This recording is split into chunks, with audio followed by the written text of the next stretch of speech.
ಮಹನೀಯರೇ, ನಾನು ಯೋಗಿ ನಿಶ್ಚಿಂಜಿ. ನಾವು ಪ್ರಾಣಮಯ ಕೋಶದ ಬಗ್ಗೆ ತಿಳಿದುಕೊಂಡೆವು. ಈಗ ನಾವು ಮನೋಮಯ ಕೋಶದ ಬಗ್ಗೆ ತಿಳಿದುಕೊಂಡೆವು. ಈ ಮನೋಮಯ ಕೋಶ ಅಂದರೆ ನಮ್ಮ ಮನಸ್ಸು ಅಲ್ವಾ? ಈ ಮನಸ್ಸು ಏನು ಹೇಳ್ತದೆ? ಇದು ಕೋಶ, ಇದೊಂದು ಸೂಕ್ಷ್ಮ ಶರೀರ. ಇಷ್ಟೊಂದು ಸ್ಥೂಲ ಶರೀರವಾದ ನೋಡಿದೆವು. ಸೂಕ್ಷ್ಮ ಅಂದರೆ ಕಣ್ಣಿಗೆ ಕಾಣದ್ದು, ಬಟ್ ಇಟ್ ಈಸ್ ದ್ಯಾಟ್. ಈ ಮನೋಮಯ ಕೋಶ ನಾನು ಎಲ್ಲಿ ಒಂದು ಗ್ರಹಿಸ್ತೇನೆ. ಈಗ ಡೆಲ್ಲಿಯನ್ನು ನೋಡಿದ್ದೇನೆ, immediately I can be Delhi, I can visualise ಅಲ್ವಾ? ಇಲ್ಲದಿದ್ದರೂ ಇದನ್ನು ನೋಡಲಿಕ್ಕೆ ಸಾಧ್ಯವಿದೆ. ಸಡನ್ಲಿ ನಾನು ಎಲ್ಲಿ ಹೋಗ್ಬೋದು. ಈಗ ಫ್ರಾಂಕ್ಫರ್ಟ್ಗೆ ಹೋದರೆ ನಾನು ಇಮಿಡಿಯೇಟ್ಲಿ ಆಗಿದ್ದೆ. ಸೊ ಸಚ್ ಎ ಥಿಂಗ್, ಮನೋಕೋಶ ಅಥವಾ ಕೋಶಗಳ ಮುಖಾಂತರ ಅಲ್ಲಿ ಜೀವಿಸಿ ಹೊರ ಬರ್ಬೋದು. It is not that. ಯಾವಾಗ ಈ ಮನೋಮಯ ಕೋಶವನ್ನು ನೋಡ್ಬೋದು, ಯಾಕೆಂದರೆ ಈ ನಾವು ದೇಹ ಸತ್ತಾಗ ಮನೋಮಯ ಕೋಶ ಈ ಸೂಕ್ಷ್ಮ ಶರೀರ ಹೊರಡ್ಬೋದು. ಅಲ್ಲಿಯವರೆಗೆ ಈ ಮನಸ್ಸು ಎಂಬ ಸೂಕ್ಷ್ಮ ಶರೀರ ನಮ್ಮಲ್ಲಿ. ಈ ಮನೋಮಯ ಕೋಶ ಇದು ಕೂಡ ಇದಕ್ಕೆ ಸ್ಟ್ರಕ್ಚರ್ ಇದೆ. ಇಲ್ಲಿ ನಾನು ಏನು ಹೇಳ್ತೇನೆ, ನೀವು ಹೇಳ್ತೀರಿ ಚಿತ್ತದಲ್ಲಿ ಒಂದು ರೀತಿಯ ಕೋಶಗಳ ಮುಖಾಂತರ ನಮ್ಮ ಮೆಮೊರಿಯನ್ನು ಇರಲಾಗಿಸ್ತದೆ. So imagine your brain is super computer ಅಂತ ಹೇಳ್ತಾರೆ. ಇಡೀ ಬ್ರಹ್ಮಾಂಡದ ಜ್ಞಾನವನ್ನು ಇದನ್ನು ಹೇಳ್ತಾರಲ್ಲ, ನೀವು ಉಪಯೋಗಿಸೋದು ಕೇವಲ 10% ಕೂಡ ಉಪಯೋಗಿಸಿಲ್ಲ ನಿಮ್ಮ ದೈಹಿಕ ಕಾರ್ಯಗಳಲ್ಲಿ. ಯೋಗಿಗಳಲ್ಲಿ ಅಲ್ಲಿ 1000%, ಯಾಕೆಂದರೆ ಅದನ್ನು ಮಲ್ಟಿಪ್ಲೈ ಮಾಡ್ತಾನೆ ಹೋಗ್ತಾರೆ. You don't know how much they imply. ಇದಕ್ಕೆ ಲೆಕ್ಕವೇ ಇಲ್ಲ. ಇಟ್ ಇಸ್ ಲೈಕ್ ಇನ್ಫಿನಿಟಿ ಅಂತ ಹೇಳ್ತಾರೆ. ಲಾರ್ಡ್ ಶಿವನೇ ಹೇಳ್ತಾನೆ, ನನಗೆ ಲಾರ್ಡ್ ಶಿವನಿಗೆ ಲಾರ್ಡ್ ಶಿವ ಏನೆಂಬುದು ಗೊತ್ತಿಲ್ಲ. ಅಷ್ಟರ ಮಟ್ಟಿಗೆ ಯು ಕ್ಯಾನ್ ಮಲ್ಟಿಪ್ಲೈ ಅಂತವಲ್ಲ, ಅಷ್ಟು ಶಕ್ತಿ ಈ ಶಿವನಲ್ಲಿ. ಸೊ ದಟ್ ಈಸ್ ಸತ್ಯಂ ಶಿವಂ ಸುಂದರಂ. You don't know. It's logarithmic way. ಅಲ್ಲಿ 10 100 100 1000 ಆ ರೀತಿಯಲ್ಲಿ ಮಲ್ಟಿಪ್ಲೈ ಆಗ್ತದೆ. ಇವುಗಳು ಆ ಮಟ್ಟಿಗೆ ಅದನ್ನು ತೆಗೆದುಕೊಳ್ಳೋಕೆ ಶಕ್ತರಾಗಿರ್ತಾರೆ. ಈ ಮನೋಮಯ ಕೋಶ ಅಥವಾ ಟೈಮ್ ಟ್ರಾವೆಲ್ ಅಥವಾ ಅಂದರೆ ಬೇರೆ ಇಲ್ಲಿಂದ ಸತ್ಯಕೋಶ ಇದೆ, ಸತ್ಯ ಲೋಕಕ್ಕೆ ಅಲ್ಲಿಂದ ಹೋಗ್ಬೋದು. ಇಷ್ಟು easily you can travel if you need it, ಬೇಕಾದರೆ. ಈಗ ನಾನು ಯೋಚಿಸೋದು, ಯಾಕೆಂದರೆ ಈ ಮನೋಮಯ ಕೋಶ, ಉದಾಹರಣೆಗೆ ನಾನು ಹೇಳ್ತೇನೆ, ಈ ಕರುಣೆ ಒಬ್ಬನನ್ನು ನೋಡಿದಾಗ ಜಸ್ಟ್ ಒಂದು ಸ್ಮೈಲ್ ಕೊಡ್ತೇನೆ ಅಲ್ವಾ?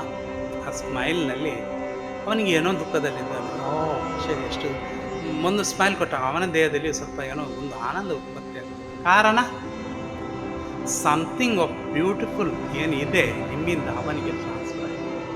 ಸಪೋಸ್ ನಾವು ಆ ಎನರ್ಜಿ ಟ್ರಾನ್ಸ್ಫರ್ ಆಯಿತು ಇಲ್ಲಿಂದ ನಾನು ನೀವು ನಮ್ಮ ಹೆಂಡತಿ ಇದ್ದಾರೆ ಅಂತ ಏನೋ ನೋಡಿದಾಗ ಏನೋ ಓರ ನೋಡೋದು ಕೋಪ ಸಡನ್ ಬಂತು. ಯಾಕೆ? The negative energy transfer into it and it changes a mood. Immediately ಏನೋ ಜಸ್ಟ್ ಏನು ನೋಡಿದೆ ಇದು ಮಾಡಿದರೆ, ಯಾರೋ ಒಬ್ಬರಿಗೆ ಬಸ್ಸಿಗಳು ಏನೋ ಫಿಂಗರ್ ತೋರಿಸ್ತಾರೆ, ಒಬ್ಬ ಅವನಿಗೆ ಕೋಪ. So what it makes the something the some from my mind irritating components travel stream and ಅದು ಕೋಪ. ಸುಮ್ಮನೆ ನಾವು ಕೂತ್ಕೊಂಡಿರ್ತೇವೆ ಒಂದೇ ಟೇಬಲ್ ಮೇಲೆ, ಅಲ್ಲಿ ನೀವಿರ್ತೀರ, ಅಲ್ಲಿ ನನ್ನ ತಂಗಿ ಇರ್ತಾರೆ, ಎಮ್ಮೆಲೆ ಕೋಪ ಬಂದಳು. ಕಾರಣವೇನು? ಇಲ್ಲಿ ಬ್ರೇಕ್ಫಾಸ್ಟ್ ಇಟ್ಟಿದ್ದೆ, ನಿಂಗೆ ಇನ್ನೂ ತಿನ್ಲಿಕ್ಕೆ ಆಗಲಿ. ಇಮಿಡಿಯೇಟ್ಲಿ ವಾಟ್ ಹ್ಯಾಪನ್ಸ್, ಅಲ್ಲಿರುವ ವಾತಾವರಣ ಚೇಂಜ್ ಆಗ್ತದೆ. ಯಾಕೆಂದರೆ it is all of components ಅಲ್ವಾ? ನಮ್ಮ ಗಾಳಿ ಎಲ್ಲಿ ಇಲ್ಲ ಎಂಬುದಿಲ್ಲ, ಇಂಟರ್ನೆಟ್ಟೇ ಎಲ್ಲ ಕಡೆ ಸಿಗ್ತದೆ ಅಂದಾಗ ಎಲ್ಲಿ ಹೋದರೂ ಕರೆಂಟ್ ಎಂಬುದು ಏರ್ ಟ್ರಾನ್ಸ್ಪೋರ್ಟೇಷನ್ ಎಂಬುದು ಇರ್ತದೆ. ಅದೇ ರೀತಿ ಈ ಮಾಲಿಕ್ಯೂಲ್ಸ್ ಏನು ಹೇಳ್ತೇವೆ ನಾವು ಪ್ರಕೃತಿಯಲ್ಲಿ ತನ್ನದೇ ಆದ ಮನಸ್ಸು ಇದೆ. ಈಗ ನಿಮ್ಮ ಒಳಗೆ ಮನಸ್ಸು ಇದೆಯೋ, ನಿಮ್ಮ ಹೊರಗೂ ಆ ಮನಸ್ಸು ನಿಮ್ಮನ್ನು ಏನೋ ಕಷ್ಟಕ್ಕೆ ಬಂತು, ಒಂದು ಹಾವು ಮುಂದೆ ಬಂತು, ನಾವು ಅದನ್ನು ನಮ್ಮ ಕಚ್ಚು ಬಂದು ಹೇಳ್ತೇನೆ, ಇಲ್ಲ ಅದೊಂದು ವಾರಂಗೊಡ್ಲಿಗೆ ಹೋಯ್ತು, ಇನ್ನು ಮುಂದಿನ 10 ಕಿಲೋಮೀಟರ್ ಮೇಲೆ ನಿಂಗೆ ಏನೋ ಹೋಗುವಲ್ಲಿ ಏನಾಗ್ತದೆ, ನೀನು ಹಿಂದಕ್ಕೆ ಹೋಗು ಅಂತೇಳಿ. ಆ ಟೈಮಲ್ಲಿ ನಿಮ್ಮ ಗುರುಗಳು ಮಾರ್ಗವನ್ನು ಸರಿಪಡಿಸ್ತಾರೆ. ಮತ್ತು ನಿಮಗೆ ಕೆಲವೊಮ್ಮೆ ಹೋಗ್ತೇವೆ, ಸರಿ ಟೈಮ್ ಇರ್ತದೆ, ಬಸ್ 5 ನಿಮಿಷ ಮೊದಲೇ ಅದು ಹೋಗಿರ್ತದೆ. ಯಾಕೆ ಹೀಗೆ ನಡೀತದೆ? ನಮ್ಮ ರಕ್ಷಿಸುವ ಶಕ್ತಿಗಳು ಅಪಾರವಾದ ಶಕ್ತಿಗಳು ಇರ್ತವೆ. ಅವು ನಿಮ್ಮನ್ನು ನಮಗೆ ಮಾತ್ರ ಸಹಿಸಲಿಕ್ಕೆ ಆಗುವುದಿಲ್ಲ. ಸೊ ಇಮಿಡಿಯೇಟ್ ಏನಾದರೂ ಚೇಂಜಸ್ ಇದ್ದರೆ, ಅದು ಹಾವು ಕಚ್ಚಿತು, ಯಾಕೆಂದರೆ ನಿಮ್ಮಿಂದ ಇನ್ನು 10,000 ಜನ ಸಾಯಲಿಕ್ಕಿತ್ತು. So better you die now. ಅಥವಾ ಈಗ ನಾನು ಹೇಳುವುದೇನೆಂದರೆ, ಯಾವುದಕ್ಕೂ ಒಂದು ಕಾರಣವಿಲ್ಲದಿಲ್ಲ, ಯಾವುದೋ ಒಂದು ಸ್ಪರ್ಮ್ ಎಲ್ಲಿಯೋ ಒಂದು ಏನೋ ಮಾಡಬೇಕಾದ್ರೆ ಆ ಮಹಾನ್ ಶಕ್ತಿಗಳು ಎಷ್ಟು ಕೆಲಸ ಮಾಡ್ತವೆ, ಇದು ನಿರ್ವಹಣೆ ಮಾಡ್ತದೆ ಅಂತ ಗೊತ್ತಾಗುತ್ತೆ. ಬಿ ಸಫರ್ಗೆ ಯಾಕೆ ಸಫರ್ ಆಗ್ತೇವೆ? ನಾವು ಮಿಸ್ಟೇಕ್ ಮಾಡ್ತೇವೆ.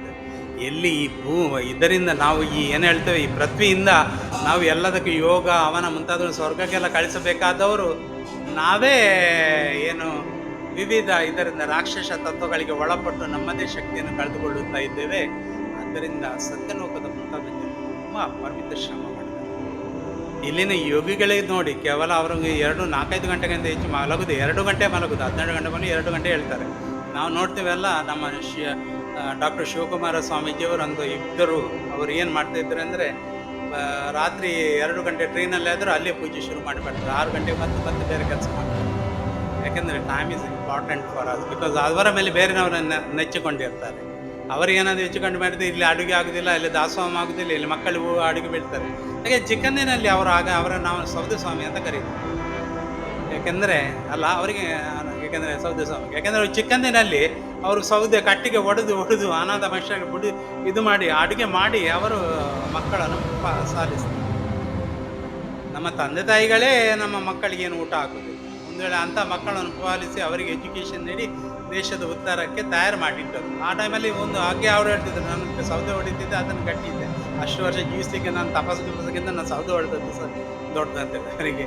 ಆದ್ದರಿಂದ ನಾವು ಅವರಿಗೆ ಚಿಕ್ಕಂದಿನಲ್ಲಿ ಈ ಕ್ಲಾಸಲ್ಲಿ ಸೌದೆ ಸ್ವಾಮಿ ಅಂತ ಕರೀತೀವಿ, ಡಾಕ್ಟರ್ ಶಿವಕುಮಾರ ಸ್ವಾಮಿ.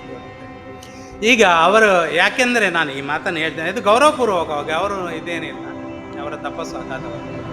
ಈಗ ನಾನು ಯಾಕೆಂದರೆ ಹೆಚ್ಚಿನ ಸಮಯದಲ್ಲಿ ಯಾವ ಯೋಗಿ 60-70 ದೊಡ್ಡ ಸ್ವಾಮಿಗಳದ್ದು, ಸ್ವಾಮಿ ಶಿವಾನಂದರೆ 72ರಲ್ಲಿ ದೇಹತ್ಯಾಗ ಮಾಡಿದ್ದಾರೆ. ಅವರು ಜನರ ಕಾಳಜಿಗೆ 308 ವರ್ಷಗಳ ಕಾಲ, ಅದು ಒಂದು ದೊಡ್ಡ ಸಾಧನೆ, ಯಾರಿಗೂ ಬೇಡ ಇಲ್ಲ. ಆದರೂ ಅವರು ನಿಂತಿದ್ದಾರೆ, ಅವರ ಆಶೀರ್ವಾದ ಸದಾ ನಮ್ಮ ಮೇಲೆ ಇದೆ. ಅವರು ದೊಡ್ಡ ಕೆಲಸವನ್ನು ಮಾಡಿದ್ದಾರೆ, ಅದನ್ನು ಮುಂದಿನ ಬಗ್ಗೆ ಹೇಳ್ತೇನೆ. ಹೌದು. ಈಗ ಈ ವಿಷಯಗಳನ್ನು ನಾವು ಯಾಕೆ ಹೇಳ್ತೇನೆ ಅಂದರೆ, ನಮ್ಮ ಸ್ವಾಮಿಗಳು ಕೆಲವೊಮ್ಮೆ ನೋಡಿ, ನಿಮ್ಮ ಮನೆಯಲ್ಲಿ 1-2 ಜನರು ಜ್ವರ ಬಿದ್ದರೆ ಇಡೀ ಮನೆಯ ವಾತಾವರಣ ಹಾಳಾಗಿರ್ತಾರೆ. ಒಬ್ಬ ಆಸ್ಪತ್ರೆಯಲ್ಲಿ ಇರ್ತಾರೆ, ಇಡೀ ಮನೆಯ ಕಾರ್ಯಕ್ರಮಗಳ ಮೇಲೆ ಒಬ್ಬ ಆಹಾರ ಕೊಂಡೋಗ್ಬೇಕು, ಒಬ್ಬರು ಅವರ ಬಳಿ ಇರಬೇಕು, ಇಲ್ಲಿ ಪುನಃ ಆರೋಗ್ಯ ಮಾಡಬೇಕು, ಮನೆಯವರ ಮಕ್ಕಳನ್ನು ಶಾಲೆಗೆ ಕಳಿಸ್ಬೇಕು, ಮತ್ತೆ ಯಾರು ಬರ್ತಾರೆ ಇಲ್ಲಿ. ಯಾಕೆಂದರೆ ನಿಮ್ಮ ಒಬ್ಬ ಮನೆಯಲ್ಲಿ ಒಬ್ಬನ ಆರೋಗ್ಯ ತಪ್ಪಿದರೆ ಏನಾಗ್ತದೆ ಅಂತ ಗೊತ್ತಾಗಿ. ಒಂದು ವೇಳೆ ಈ ಡಾಕ್ಟರ್ ಶಿವಕುಮಾರ ಸ್ವಾಮೀಜಿಯವರು ಚಿಕ್ಕಂದಿನಲ್ಲಿರುವಾಗ ಒಂದು 40 ಮಕ್ಕಳು ಇದ್ದರೆ, ಅದರಲ್ಲಿ ಒಬ್ಬನಿಗೆ ಜ್ವರ ಬಂದರೆ ಅಲ್ಲಿ ನೀವು ಯೋಚಿಸಿ, ಸಾಧಾರಣವಾಗಿ 2-3 ದಿನದಲ್ಲಿ 20-24 ಮಂದಿಗೆ ಜ್ವರ ಬರ್ತದೆ. ಯಾರ್ಯಾರ ಅನಾಥ ಮಕ್ಕಳು, ಅವರ ತಲೆ ಮೇಲೆ ಎಂಥ ಜವಾಬ್ದಾರಿ ಇರ್ತದೆ ಅಂದರೆ, ಇಡೀ ರಾತ್ರಿ ಮಕ್ಕಳ ಚಾಕರಿ ಮಾಡಬೇಕು, ದಿನದ ಕೆಲಸ ಮಾಡಬೇಕು, ಅವರ ಆಹಾರಕ್ಕೆ ತರಕಾರಿ ಮೊದಲು ತುಂಬ ಕಷ್ಟ ಇರ್ತದೆ. ಇದು ಒಂದು ರೀತಿಯ ಭಯಂಕರ, ಇದು ಕರ್ಮಯೋಗಿಯ ಸಾಧನೆ. ಅದು ಕೂಡ ಸನ್ಯಾಸಾಶ್ರಮದಲ್ಲಿ ಬೇರೆ ಮಕ್ಕಳಿಗೋಸ್ಕರ ಆ ಪ್ರೀತಿ, that is how you develop love between you, ಅಲ್ವಾ? ಇದೊಂದು ಕಷ್ಟಕರವಾದ ಪರಿಸ್ಥಿತಿ. ಅಂಥದ್ರಲ್ಲಿ ಮತ್ತೆ ಜನರು ಒಟ್ಟುಗೂಡಿ ಮುಂದುವರೆದಿದ್ದಿರ್ತಾರೆ. ಆದರೆ ಆ ಇನಿಷಿಯಲ್ ಆ ಸ್ಟೇಜಸ್ ಇದೆಲ್ಲ ಭಯಂಕರ ಇದೆ. ಸ್ವಾಮಿ ಸಿದ್ದೇಶ್ವರು ಕೂಡ ಹೇಳ್ತಾರೆ, ಇಡೀ ಜೀವನದಲ್ಲಿ 30-40 ವರ್ಷ ತಪಸ್ಸು ಮಾಡೋಕೆ ಯಾರೂ ಇರಲಿಲ್ಲ, ಕೊನೆಗೆ ಇಷ್ಟು ದೊಡ್ಡ ಇದು ಫಲಕ ಇದನ್ನು ತಂದು ಬಿಡ್ತಾರೆ, ಅದನ್ನೊಂದು ಯಜ್ಞ ಹೋಮ ಮಾಡಿದರೆ ಅದಕ್ಕೊಂದು ಬಿಸಾಡಿದ್ರೆ ಒಳ್ಳೇದು, ಅದು ಇಟ್ಕೊಂಡು ಇರಲಿ ಇಡುದು ಅಂತೇಳಿ ಕೊಟ್ಟದ್ದು ಫ್ರೀ. ಅದು ನಿಜವಾಗಿ ಯೋಗಿ ಸಾಧನೆ ಮಾಡೋಕೆ ಯಾರೂ ಇರುವುದಿಲ್ಲ. ಕೊನೆಗಾಲದಲ್ಲಿ ಇಷ್ಟು ಬಹುಮಾನ, ಫಲಕ, ಬಿರುದು, ಆಹಾರ ಇದು ಯಾರಿಗೋಸ್ಕರ? At least you listen yourself, you take the knowledge, ಅದರ ಜ್ಞಾನವನ್ನು ನೀವು ಪಡೆದುಕೊಳ್ಳಿ. ಈ ತಿಳುವಳಿಕೆ, ವಿಸ್ಡಮ್ ಎಂಬುದು ಮೂರ್ತತನ. ಆ ಜ್ಞಾನ ನಿಮ್ಮಲ್ಲಿ, ನೀವು ಯಾವುದಕ್ಕೂ ಆ ಸೌಂದರ್ಯವನ್ನು ಹೊರತನ್ನಿ ಅಥವಾ ಜನರಿಗೆ ಮಾರ್ಗದರ್ಶನ ಮಾಡಿ. ಈ ರೀತಿ ನಾನು ಏಕೆ ಹೇಳುತ್ತೇನೆ ಅಂದರೆ, ಹೌದು, ಈ ಮನೋಮಯ ಎಂಬ ಮನಸ್ಸು ಏನಿದೆ, ಅದು ನಮ್ಮ ಏನಿರ್ತದೆ, ನಮ್ಮ ದೇಹದಲ್ಲಿ ಏನಿರುತ್ತೆ, ಕೋಶಗಳ ರೂಪದಲ್ಲಿ ಇರ್ತದೆ, ಹೌದಲ್ಲ? So sometimes there is 2 methods to control the mind ಅಂತ ಹೇಳ್ತಾರೆ. ಒಂದು ಸಪ್ರೆಸಿಂಗ್, ಒನ್ ಇಸ್ ಬಿಟ್ಟು ಓಶೋನ ಮೆಥಡ್ ಇದು. ಒಂದು ಕೋಪ ಬಂದಲ್ಲ, ಒಂದು ಏನು ಹೇಳ್ತಾರೆ, ಒಂದು ತಲೆದೆಂಬನ್ನು ತೆಗೆದುಕೊಂಡು ಚುರಿದ ಚುಚ್ಚುತ್ತ ಹೋಗು. So all the your anger goes out. ಏನಾಗ್ತದೆ? ನಿನಗೆ ರಿಲೀಫ್ ಬರುತ್ತೆ. ಅಂದರೆ ಒಂದು ತಲೆದಿಂಬ ಹಾಳಾಗಿ ಹೋಯ್ತು. ಒಂದು ನಾಯಿಯನ್ನು ಇಟ್ಟು ಒಂದು ತಲೆದಿಂಬ, ಯಾರು ಮನೇಲಿ ಇಲ್ಲದ್ರೆ ಆ ತಲೆದಿಂಬ 4 ಚೂರು ಮಾಡಿಬಿಟ್ಟು ಆ ಕೋಪ ಎಲ್ಲ ತಲೆದಿಂಬಿನ ಪ್ರಾಣಿ. ಕೆಲವರು ಏನು ಹೇಳ್ತಾರೆ, ಸಪ್ರೆಸ್ ಮಾಡ್ತಾರೆ ಅಂದರೆ ಕೋಪ ಇದ್ದರೂ ತೊಂದರೆ ಇಲ್ಲ, ತಡೆದುಕೊಳ್ತಾ ಏನು ಹೇಳ್ತಾರೆ, ಗುರುಗಳಿಂದ ಮಂತ್ರವನ್ನು ಜಪಿಸಿ ಒಂದು 2 ಗಂಟೆಗಳ ನಂತರ ನಮ್ಮ ಸಂಯಮ, ತಾಳ್ಮೆ, ಮನಸ್ಸು ನಮ್ಮ ನಿಯಂತ್ರಣ. ಇನ್ನೊಂದಿದೆ, 3ನೇದು ಜೀಸಸ್ ಅಂತ, ಫಾರ್ಗಿವ್ ಅಂತೇಳಿ 1000 ಬಾರಿ ಫಾರ್ಗಿವ್ ಮಾಡಿ. ಯಾರೋ ಒಬ್ಬ ಬಂದ, ಏನೋ ಅಪರಾಧ ಕೊಟ್ಟ, ಓಕೆ ಐ ಫಾರ್ಗಿವ್, ಒಂದು 1,00,000 1,000 ಬಾರಿ ಹೇಳುವಾಗ ನಿಮಗೆ ಆ ಕ್ಷಮೆ ಬಿಡ್ತಾನೆ, ನಾಳೆ ಅವನ ಮೇಲೆ ಕೂಸ. ಈ ರೀತಿಯಲ್ಲಿ ನಾವು ವಿಭಿನ್ನ ರೀತಿಯಲ್ಲಿ ಕ್ಷಮಿಸುವ ರೀತಿಯಲ್ಲಿ, ಅಥವಾ ಸಪ್ರೆಸ್ ಮಾಡೋದ್ರಿಂದ, ಹೊರ ಹಾಕೋದ್ರ ಮುಖಾಂತರ, ಅಥವಾ ಕನ್ಫೆಷನ್ ಮುಖಾಂತರ ಯಾರೋ ಇದರಿಂದ ಒಂದು ಕಿರಿಕಿರಿ, ನಿಮ್ಮ ಕೋಪ ಏನಿದೆ ಅದು ನಿಮ್ಮಲ್ಲಿರೋದು. ಬೇರೆಯವರಿಗೆ ಆದರೆ ಹೇಳಿ ನಿಮ್ಮ ಮನೆಯ ಕಚಡವನ್ನು ಮಾರ್ಗದಲ್ಲಿ ತೊಳೆಯುವುದಕ್ಕೆ ಒಂದೇ ಒಂದು ಬೆಟರ್ ಅಂದರೆ ಸಪ್ರೆ ಮಂತ್ರಗಳನ್ನ ಹೇಳ್ತಾ ಹೇಳ್ತಾ ಹೇಳ್ತಾ ಒಂದು ಅರ್ಧ ಗಂಟೆಯಲ್ಲಿ ಕ್ಲೀನ್ ಮಾಡಿಕೊಟ್ಟು, ಇಲ್ಲಾಂದರೆ ಯಾವುದರ ಮೇಲೆ ತೋರಿಸುವುದು, ಯಾವುದೊಂದು ಕೆಲಸ ಮಾಡಲಿಕ್ಕೆ ಹೋಗೋದು. ಕೆಲವರಿಗೆ ನಮ್ಮದು ಒಂದು ಎಕ್ಸಸೈಸ್ ವ್ಯಾಯಾಮ ಮಾಡುವ, ಒಂದು 2 ಗಂಟೆ ವ್ಯಾಯಾಮ ಮಾಡುವಾಗ ರಿಲೀಫ್ ಆಗುತ್ತೆ. ಅದು 3ನೇ ವಿಧಾನ ಆಕ್ಷನ್. ಇದರಿಂದ ಮನಸ್ಸು ಕೂಡ ನಿರ್ಮಲ. ಇದರಿಂದ ಈ ಕೆಟ್ಟ ಇದರ ಮೇಲೆ ಅವುಗಳು ತಮ್ಮ ಪ್ರಭಾವವನ್ನು ಕಳೆದುಕೊಳ್ಳುತ್ತಾ ನಾವು ನಿರ್ಮಲವಾಗುತ್ತಾ ಹೋಗುತ್ತೇವೆ. ಇಂತಿ ನಿಮ್ಮವನೇ ಯೋಗಿ ನಿಶ್ಚಿಂಜಿ.